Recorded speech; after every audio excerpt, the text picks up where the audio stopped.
مفتی صاحب، ساحل ادیم نے کسی خاتون کو کہا ہے کہ 95% خواتین جاہل ہوتی ہیں، کیا واقعی 95% عورتیں جاہل ہوتی ہیں؟ بھائی تو ایک بات تو یہ کلیئر ہونی چاہیے کہ ساحل ادیم ہمارے لیے قابل احترام ہے، کسی کا مذاق اڑانا مقصد نہیں ہے، لیکن ایک میڈیا پہ ایک ایشو بہت چل پڑا ہے، تو اس میں اس مسئلے میں ساحل ادیم کو فیور نہیں کروں گا۔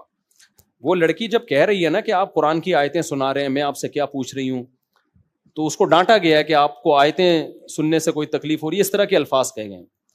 بھائی سوال اس کا یہ نہیں تھا کہ آپ قرآن کی آیتیں سنا کے غلط کر رہے ہو، سوال یہ تھا کہ آپ میرے سوال کا جواب نہیں دے رہے۔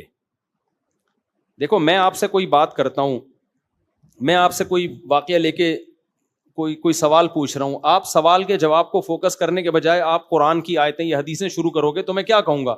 بھائی میں آپ سے سوال پوچھ رہا ہوں اور آپ مجھے کیا سنا رہے ہو؟ قرآن کی آیتیں۔ تو فوراً ہم کسی پہ فتویٰ نہیں لگا سکتے کہ اس کو قرآن کی آیتوں سے تکلیف ہے۔ بھائی جو بھی اسلام کی طرف منسوب ہے اسے قرآن سے کبھی بھی کوئی تکلیف نہیں ہے، اس کو تکلیف اس بات سے ہوگی کہ میرا سوال کیا ہے اور آپ جواب کیا دے رہے ہیں، تو یہ غلط ہے۔ میں سمجھتا ہوں یہاں محترم ساحل ادیم صاحب سے غلطی ہوئی ہے، اس طرح نہیں کہنا چاہیے تھا، اور اگر کہہ دیا تو اس پہ معذرت کر لینی چاہیے تھی۔